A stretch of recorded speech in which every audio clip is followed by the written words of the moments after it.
हरदोई के चर्चित अशोक बाबू हत्याकांड में पुलिस ने आरोपी दामाद और उसके एक साथी को गिरफ्तार कर लिया है। शाहजहांपुर के इस्लाम नगर निवासी अशोक बाबू अग्निहोत्री की बीते मंगलवार को पचदेवरा क्षेत्र में हॉकी स्टिक और धारदार हथियारों से पीट कर हत्या कर दी गई थी। देखिए रिपोर्ट।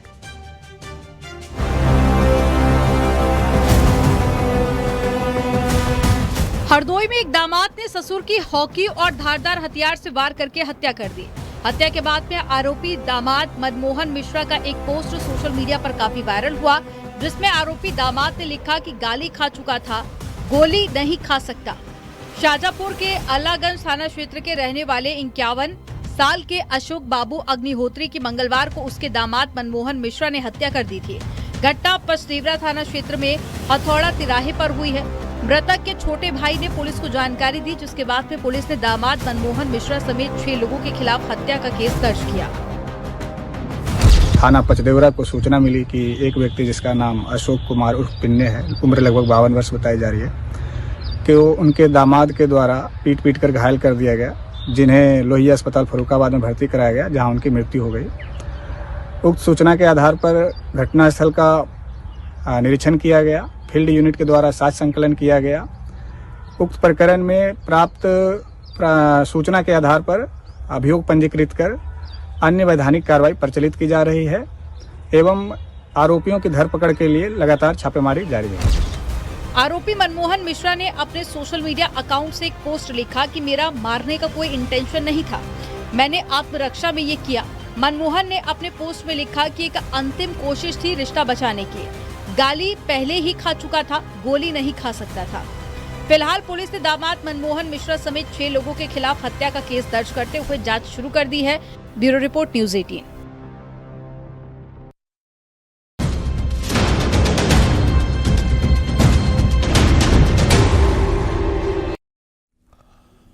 आगरा में लॉरेंस बिश्नोई गैंग का जाल मूवी डायरेक्टर और प्रोड्यूसर रोहित शेट्टी के घर पर फायरिंग में 7 आरोपी में मुख्य शूटर के साथ ही 5 आरोपी आगरा के हैं, जिसके बाद से अब आगरा पुलिस आगरा के बाह और पिनाटर के साथ ही आसपास के क्षेत्र में अभियान चलाकर लॉरेंस बिश्नोई गैंग से जुड़े संदिग्धों की पहचान करने में जुट गई है।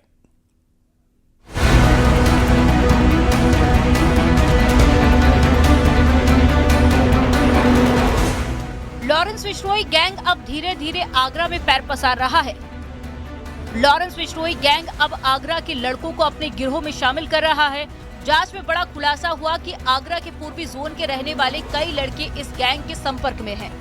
जयपुर में कारोबारी पर जानलेवा हमला हो या फिर राजस्थान में होटल के बाहर ताबड़तोड़ फायरिंग, इसके अलावा फिल्म निर्माता रोहित शेट्टी के घर के बाहर ताबड़तोड़ फायरिंग, ये तीनों मामले सामने आए थे, जिसमें आगरा के बदमाश सामने आए जो कि लॉरेंस बिश्नोई गैंग से ताल्लुक रखते थे।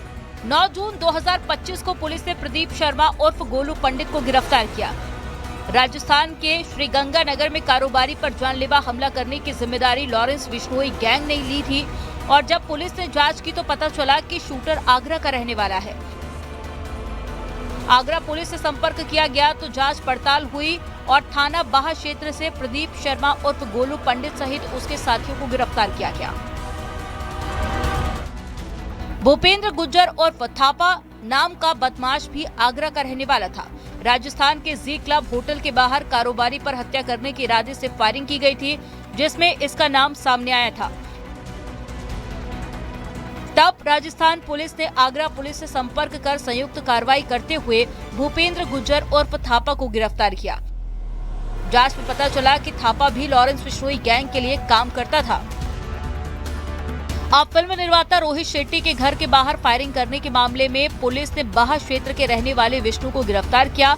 विष्णु भी इसी गैंग से ताल्लुक रखता था। Mumbai crime branch, Agra STF, Haryana STF और संबंधित थाना पुलिस ने संयुक्त कार्रवाई की और बाह क्षेत्र के बिजोली गांव के रहने वाले विष्णु को गिरफ्तार किया गया।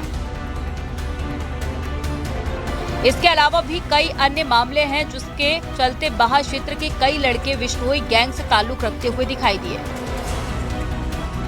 लगातार पुलिस को इनपुट मिला और गिरफ्तार करके पुलिस ने कार्रवाई की है। अभी तक आगरा के 15 से 17 ऐसे बदमाश थे जो लॉरेंस बिश्नोई गैंग से ताल्लुक रखते थे। और इनको पुलिस ने गिरफ्तार कर लिया है। लेकिन सबसे बड़ा सवाल इस बात का उठता है कि आगरा के बाहर क्षेत्र के रहने वाले कई नौजवान कैसे इस गैंग से ताल्लुक रख रहे हैं। अब सबसे बड़ा प्रश्न इस बात का उठता है कि आखिर आगरा के युवा लॉरेंस बिश्नोई गैंग से कैसे जुड़े और उनको इन सब काम के बदले में क्या मिलता था। आखिर कौन ऐसा इनका आका है जो इनको इस गैंग में शामिल करवाता था। फिलहाल इस पूरे मामले पर पुलिस ने टीमें बनाई हैं और गोपनीय जांच शुरू कर दी है। जो लोग हैं उनके सत्यापन कराए जा रहे हैं। Aamir Qureshi, news 18 Agra. Kanpur commissionerate police को बड़ी सफलता मिली है। पुलिस कमिश्नर के निर्देश पर स्पेशल ऑपरेशन टीम ने फर्जी मार्कशीट डिग्री बनाने वालों का भंडाफोड़ किया है। 9 प्रदेश के 16 यूनिवर्सिटी की 900 से ज्यादा डिग्री मार्कशीट बरामद की गई हैं। मामले में 4 आरोपी गिरफ्तार हैं। उत्तर प्रदेश, हरियाणा, झारखंड, सिक्किम समेत कई प्रदेशों में आरोपियों के तार जुड़े हुए हैं।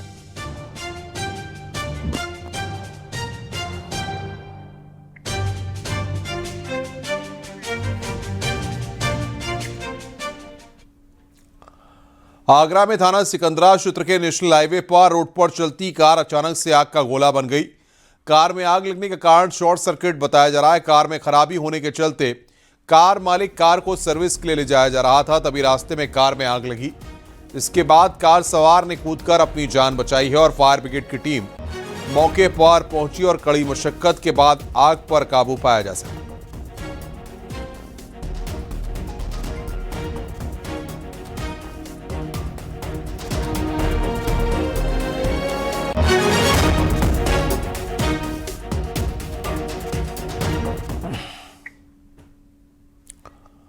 मिर्जापुर से खबर है। टावर पर चढ़ा एक युवक पारिवारिक कलह से परेशान बताया जा रहा है। युवक पर कटरा थाने में कई मुकदमे दर्ज हैं। स्थानीय सूचना पर मौके पर पुलिस पहुंची है।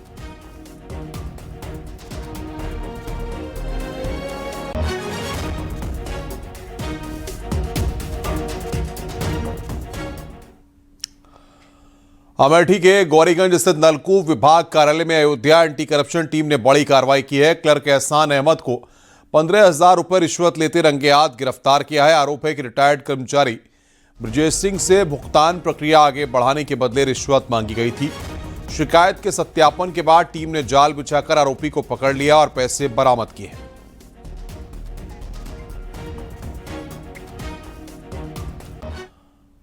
खबर रायबरेली से है। तंत्र मंत्र के चक्कर में एक युवक की जान चली गई। कुएं में कूदकर सुसाइड कर लिया। मामला शिवगढ़ थाना इलाके के चतुरखेड़ा का है। दरअसल 20 साल पहले शादी के बाद बच्चा पैदा न होने पर एक बच्चे को गोद ले लिया था और उस बच्चे का नाम रमेश बाबू रखा। लेकिन कुछ समय बाद 20 साल के रमेश बाबू को गंभीर बीमारी हो गई। मां कांता देवी ने रमेश का इलाज देसी दवाओं के जरिए कराया। गांव में झाड़ फूंक करने वाले खलील बाबा के पास ले गई, जिसके बाद तबीयत पहले से भी ज्यादा बिगड़ने लगी। मानसिक रूप से परेशान होकर युवक ने कुएं में कूदकर अपनी जान दे दी। वे खलील ते करायन धरायन दुआ बनवा देना बच्चा का, दुआ पहिरा देना बच्चा का परसों। और एक बात दर्जन डॉक्टर किया, लीवर कैसे से शुगर का दवाई। आज आप बता रही थी कुछ, आज कहूँ नहीं ले जा पान बच्चा का पन्ने। कहाँ जाना था?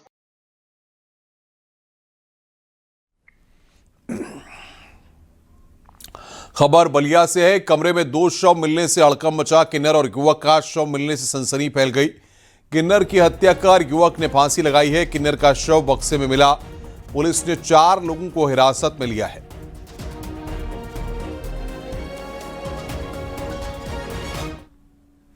सहयोगी लोग हैं, उनके द्वारा एक एफआईआर दी गई है।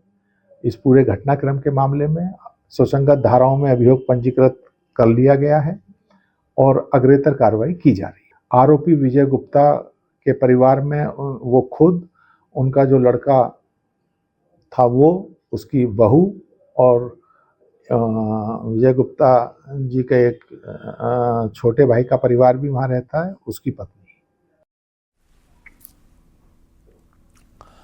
सीतापुर में एक दर्दनाक सड़क हादसा हुआ। तेज रफ्तार कार ने पैदल सड़क पार कर रहे व्यक्ति को टक्कर मार दी।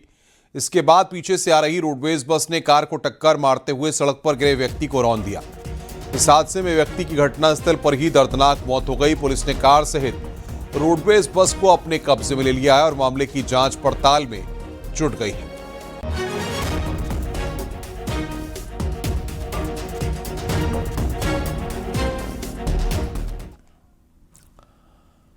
गोंडा के जोगापुर गांव में पिकअप और कार में जोरदार टक्कर हो गई, जिसमें एक युवक की मौत हो गई है, वहीं 6 लोग घायल हो गए। इस सड़क हादसे में 21 वर्षीय युवक की मौत हो गई है। पुलिस ने शिकायत के आधार पर मुकदमा दर्ज कर जांच पड़ताल शुरू कर दी है।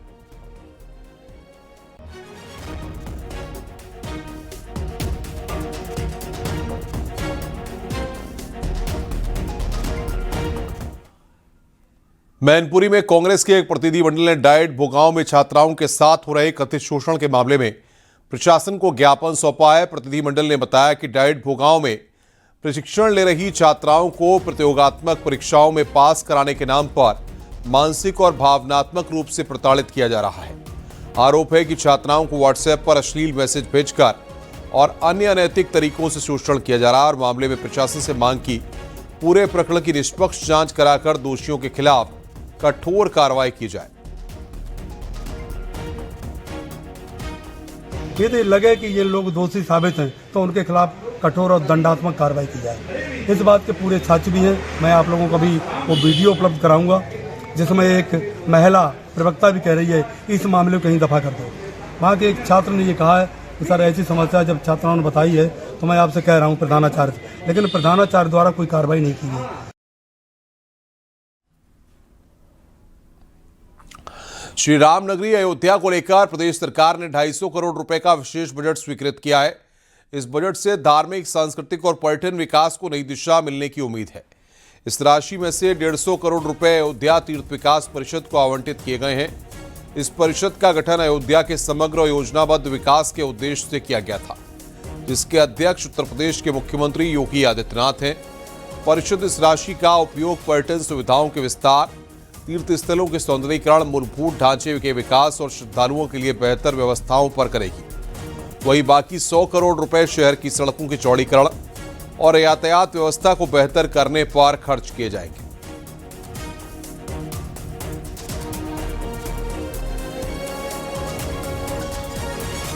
100 करोड़ बचते हैं वो और विभिन्न कार्यों के लिए होगा जो कि अगले वित्तीय वर्ष में किए जाएंगे। इसके अलावा केवल 250 करोड़ ही नहीं, और भी बहुत सारी चीज़ें हैं जो कि इस वित्तीय वर्ष में, अगले वित्तीय वर्ष में ली जाएंगी। जैसे आप देखेंगे बहुत सारे सड़कों का विकास हो रहा है, बहुत सारे यहाँ पे भवन बन रहे हैं और पर्यटक स्थल बन रहे हैं, तो वो सब भी यहाँ पे हो रहा है। तो काफ़ी अयोध्या को काफ़ी बजट का कहीं ना कहीं से काफ़ी बड़ा पार्ट मिलेगा, जिससे कि आगे पर्यटकों को सुविधा होगी, यहाँ के नागरिकों को सुविधाएं होंगी और एक अच्छी व्यवस्था यहाँ पे उपलब्ध कराई जा सकेगी। तो लगभग 90 करोड़ तक की परियोजनाओं का काम 2024-25 के लिए चल रहा है और अभी 25-26 वित्तीय वर्ष में 8 परियोजनाएं स्वीकृत हुई हैं। ज़मीन की उपलब्धता और वहाँ पर मौके की स्थिति के आधार पर हम लोग उनका DPR भेज रहे हैं। तो अभी 2 वर्ष में लगभग 100 करोड़ के काम इसमें चल रहे हैं। इन्हीं के मतलब आगे आने वाले समय में कुछ 25-26 के अतिरिक्त 26-27 में भी कुछ परियोजनाएं स्वीकृत होंगी। तो इसके लिए आगे आने वाले वर्ष में जो भी परियोजनाएं हम लोगों के द्वारा भेजी जाएंगी।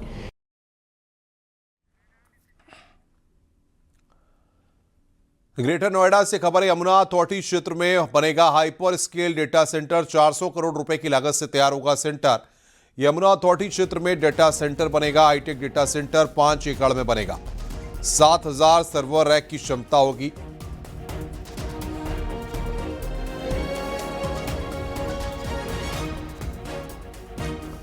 जोशीमठ से खबर आ रही है, नगर पालिका के निर्माणाधीन हॉल में सामूहिक नमाज पढ़ने का वीडियो वायरल होने के बाद विवाद बढ़ गया है। स्थानीय लोगों का आरोप है कि यहां लगातार नमाज पढ़ने वालों की संख्या बढ़ती जा रही है, जबकि ये कोई मस्जिद नहीं है। लोग सवाल उठा रहे हैं कि आखिर इतनी बड़ी संख्या में लोग सरकारी जमीन पर कैसे नमाज पढ़ रहे हैं। इस मामले में पुलिस से भी शिकायत की गई है।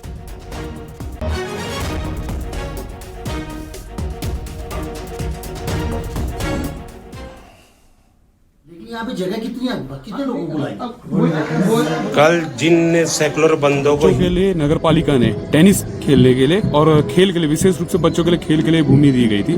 लेकिन यहाँ पे जब ये बच्चों को दे दी गई भूमि है, वहाँ पे टेनिस गेम होने हैं, लेकिन यहाँ पे हमारे कुछ क्षेत्र में मुस्लिम लोग यहाँ पे नमाज पढ़ रहे थे। तो उसके बावजूद भी ऐसे काम अगर किए जा रहे हैं तो ये बिल्कुल गलत बात है। हम बिल्कुल इसको सहेंगे नहीं कि जोशीमठ में इस प्रकार की जो अधार्मिक चीजें की जा रही हैं वो बिल्कुल गलत है, ऐसा नहीं होना चाहिए। पालिका के स्वामित्व की एक बिल्डिंग है, उसमें कुछ धर्म के लोग जो नमाज पढ़ रहे थे, तो जैसे ये मामला हमारे संज्ञान में आया तो दोनों पक्षों को हमारे द्वारा बुलाया गया है और उसमें एक दोनों पक्षों को समझाया गया है। उसका एक समाधान का हम प्रयास कर रहे हैं कि किसी भी तरीके से कोई अव्यवस्था वाली स्थिति न बने और यहाँ पे सांप्रदायिक सौहार्द बना रहे, उसके लिए हम हर समय प्रयास कर रहे हैं।